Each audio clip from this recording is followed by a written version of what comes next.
We all take journeys.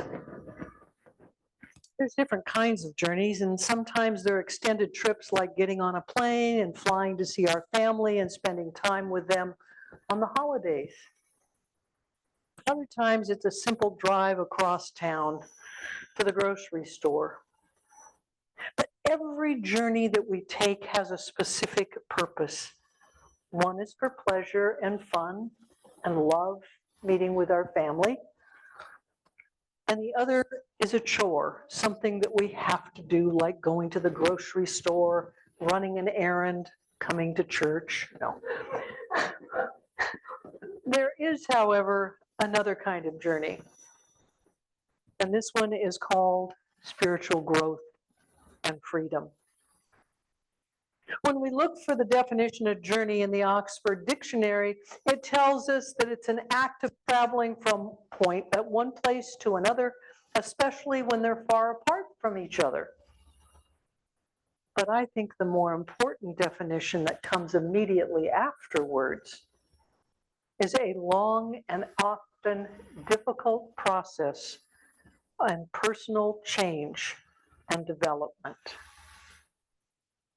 Rainier Marie Rilke tells us that the only journey is the one within. Freedom is defined as the power or right to do or say what you want without anyone stopping you. Or it can be freedom from something or a state of not being affected. Ernest Holmes tells us that freedom means to eliminate from consciousness all things which bind and limit the free flowing of divine spirit through us, and at the same time to exercise the faculty of personal choice. I lived for several years in Orange County, California, the home of Dismaland and the Tragic Kingdom.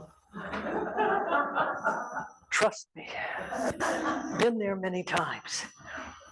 Southern California, obviously, if you've ever been there or you've seen pictures of it, is a mass of freeways. After you've lived there for a while, you get to the point of distaste about the freeway system. Granted, they're great for truckers to get from point A to point B as efficiently as possible as they carry their freight and their products to market. But for the rest of us, however, it's often an opportunity on what we used to call a massive parking lot, what would sit on as we would inch forward trying to get to our destination, whether it was work or home. A journey of 15 miles should take 20, 25 minutes and can often, however, in these massive freeways, take an hour long of stop and go. How many of you have lived in a major metropolitan area? Oh yeah, you know what I'm talking about. Having come from the small town of Chico to a major metropolitan area, I soon learned that sometimes the best stuff was off the beaten path. That was where my learning took place. That was where memories were made. And often it is where I discovered something about myself that stretched me into a new place. And sometimes I did that with major resistance. The growth within wasn't made trying to get from point A to point B, but rather it was part of the twists and turns of life that pushed me to grow. I also discovered that sometimes it was about getting lost. You know, I'm called clueless in Chico, but stepping out from the unknown and stepping out and getting lost is sometimes about having to seek new signposts. God gave us free will, and we get the choice of the direction of our journey and what it will take. The Bible is filled with stories of journeys. There's Moses and Naomi and Ruth, and Jacob and Mary and Joseph, and Jesus and Paul, just to name a few. And of course, Jesus used parables to teach about the journeys of life. One such journey was the prodigal son. I'm sure that all of you have read or heard the story at some time in your life. It's located in Luke 15:11 through 32, which tells the in-depth story. If you remember, there was this landowner that had two sons. One day, the youngest went to his father and said, "Hey, Dad, I'm tired of this being the low guy on the totem pole. I'm tired of being told what to do by you and my brother. Give me my money that I'm going to inherit. Give it to me now. I want to go explore the world." And the father obliged his son, and soon he left on a life-changing journey. Rather than spending his money wisely, however, he spent it on extravagant living. There were parties where the wine flowed and the women were too beautiful to resist. He also bought extravagant clothing and comfortable transportation. And ultimately, he ended up with no money left. Now, the country that he ended up in a famine. And because he was an outsider, a foreigner, sound familiar? They chose not to feed him. Since he had no money to purchase food, he ended up feeding the swine corn husks. And nobody would even so much as give him a corn husk to eat. He was so hungry, so destitute. He made a very difficult and challenging decision to return home. He would ask for his father's forgiveness, and promise that he would faithfully be a hired hand from this point on after returning home. We all know the remainder of the story is how the older brother was angry, and as the father threw a huge feast and gave his son the nicest garment in the closet. There are many interpretations of this story in its entirety. Today, however, I want to focus on the youngest son's journey, and maybe not in a way that you have ever thought of. The youngest son is restless. He wants to leave dad. He wants to leave family. Maybe he not only wants to explore the world, but he's tired of being that low man on the totem pole. He wants to make his decisions. He doesn't want anybody else to. After all, God gave him free will to do it. Why can't he do it?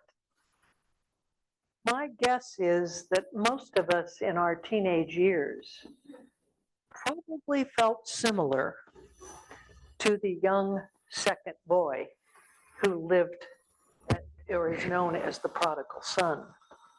I know certainly I was. I could hardly wait to get out of the house. We wanted to be in charge because we were tired of being told what to do. And in my day and age, 18 was not a legal adult. I had to wait 3 more frigging years. We didn't want to be controlled anymore. So the young son obtains the money that he would ultimately inherit. But instead of spending it or investing it wisely, he splurges on luxury items. To bring us up to date to today's modern age, it was probably things like fancy cars, expensive computer, material toys, as well as maybe just a few parties and a little itty-bitty amount of liquor. Now, when he was at that point that he could no longer support himself and was hungry, what did he do? He returned home to his father. He returned to his source. We've all got to know that he must have had a multitude of feelings like shame and guilt were probably at the top of the list for how he had squandered his inheritance. And then there would have been fear. Oh my God, what if dad doesn't take me back? And regret for how he had spent and wasted his money. And of course, shame for the things that he had done that were not morally correct. And when he arrived home, his father accepted him back with open arms. While he tried to get from point A, which is his home, to point B, which was his independence, his journey took a wrong turn someplace along the way. And his earthly father understood and forgave him just like the divine does for us. Initially, he thought his freedom would be in the leaving, and yet, really and truthfully, it was in the returning to come home. Many of us know that freedom in returning after we have grown spiritually. We know the freedom we feel when we're forgiven and we recognize the divine and the Christ within. There's an old Persian parable about a man who dies and he goes to heaven's gates.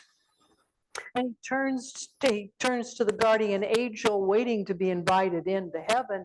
And the guardian angel looks at him and says, you need to go back to earth and pick up the most prized possession you can find and bring it back to heaven.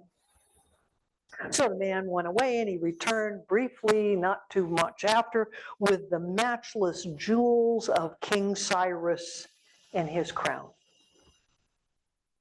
And the guardian angel just stood there and shook his head. No. The streets of heaven are paved with gold and the walls with precious stones.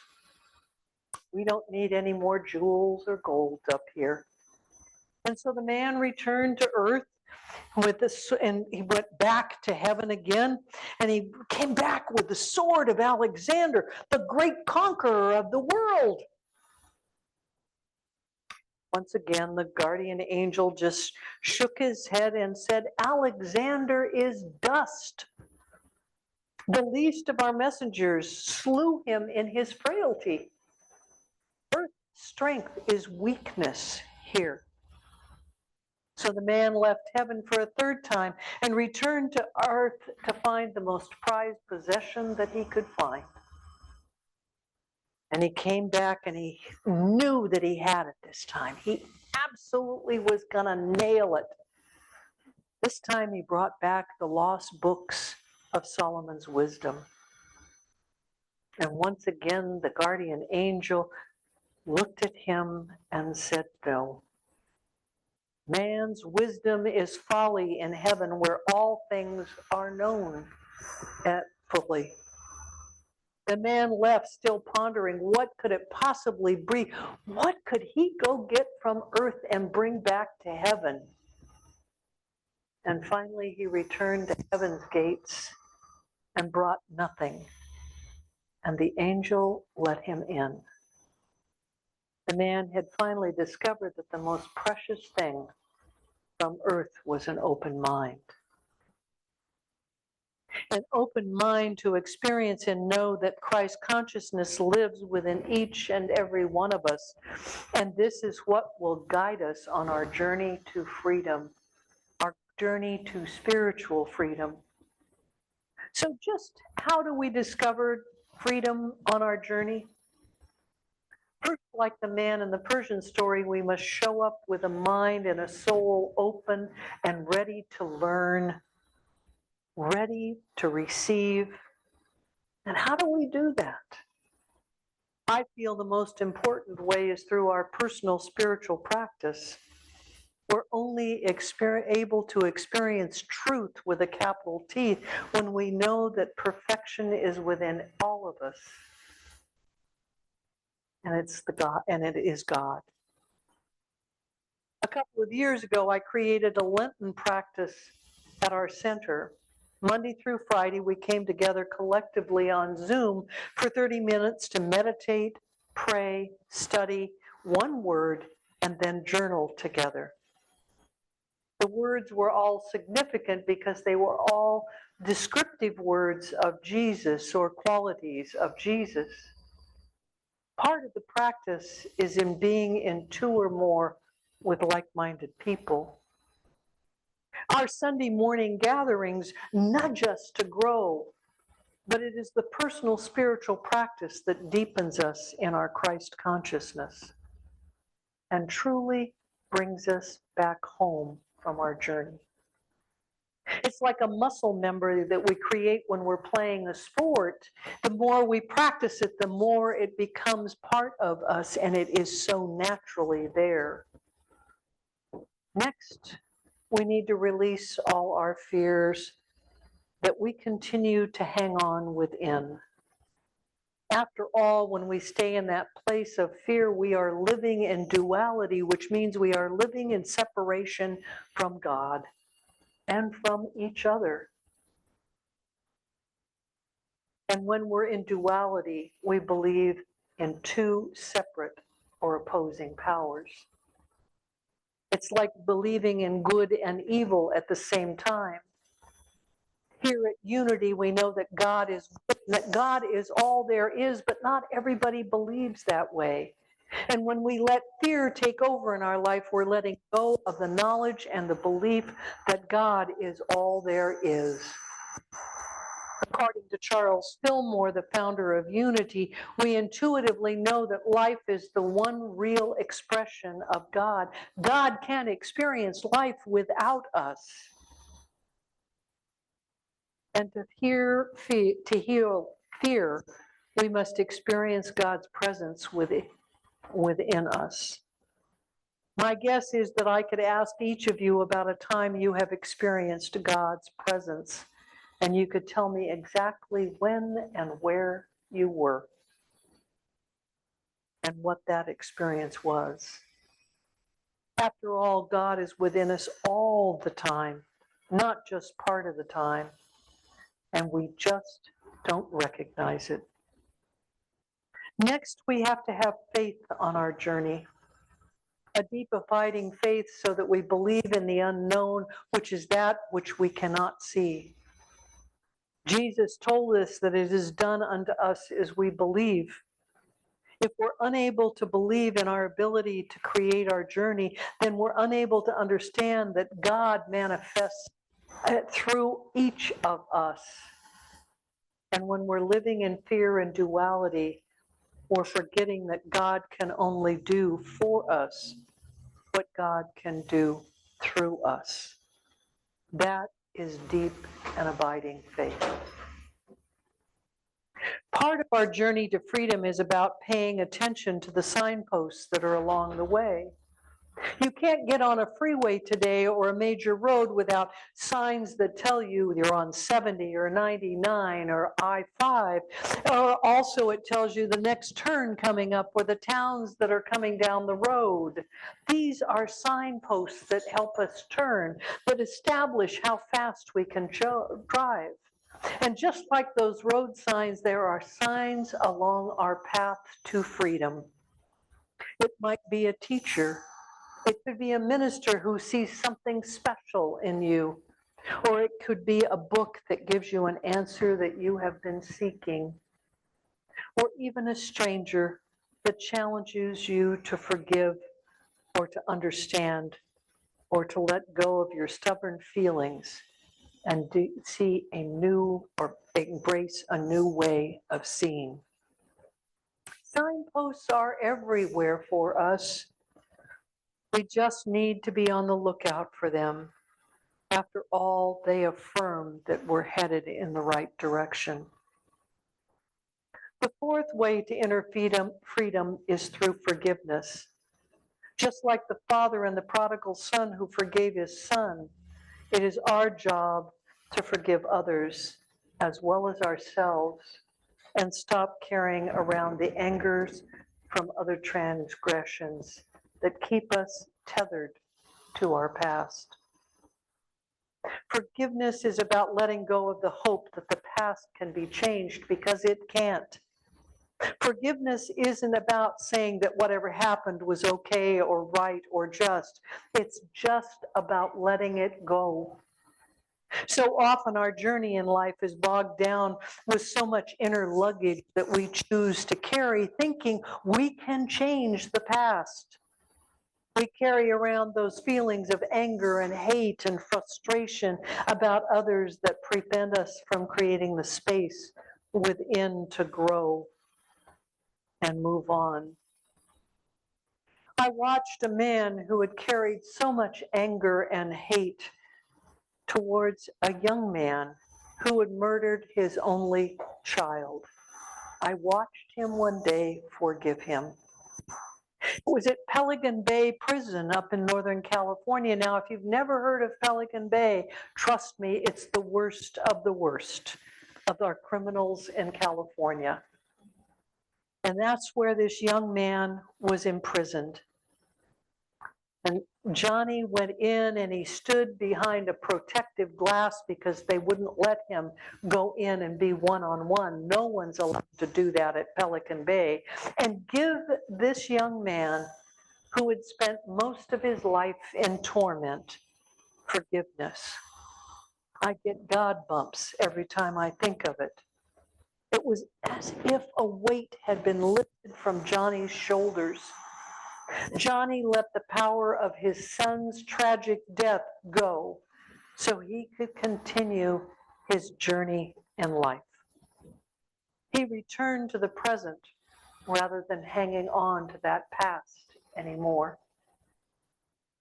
There's a truth about life that we all instinctively know, and that truth is that life is a journey. From the time we're born until the time we die, we are all on a journey. And like it or not, if we don't move with it, if we try and settle down and make the present permanent, we're going to be frustrated beyond our beliefs. We will never come to that place of inner freedom. Hopefully, some of you have either read the book or seen the movie, The Great Gatsby. It was written by Scott Fitzgerald in 1925. I had to read it in college, and I did just enough reading to get by in my literature class. I thought it was dull and boring, but here in later life, I've come to understand it better. Some people, like Gatsby, they think of the journey of life can be altered and rewound, but it can't. Gatsby's friends kept telling him, you can't repeat the past. And if you're familiar with the story, you know the main message is you can't stop the journey of life, nor can you repeat it. Gatsby wants to repeat his past. He wants to reclaim a time where he fell in love with a beautiful young woman. He went off to World War I, and when he came back, he didn't immediately seek her out, but went into business to make a name for himself. And he became quite wealthy. In the meantime, she got tired of waiting and fell in love with a different man and got married. Now Gatsby returns to her and discovers that she is married. And he's a little bit disappointed, so he tries real hard to rekindle that love that they had in the years before. But he can't change the present. He discovers he can't alter or stop the journey of life as the woman rejects him, for life is just that, a journey. The past is the past, and the present will flow into the future, and like it or not, if we don't move with it, if we try to make the present permanent, we become empty and frustrated. So we are here moving through the journey of life, seeking spiritual freedom.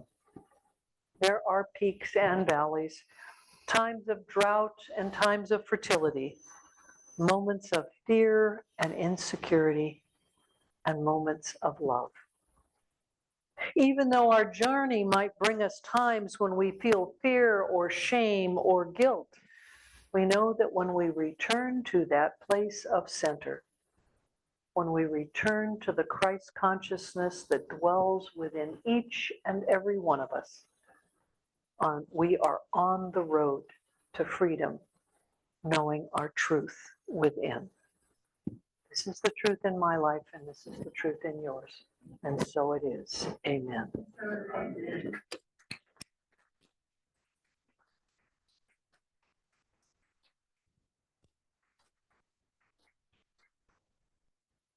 much.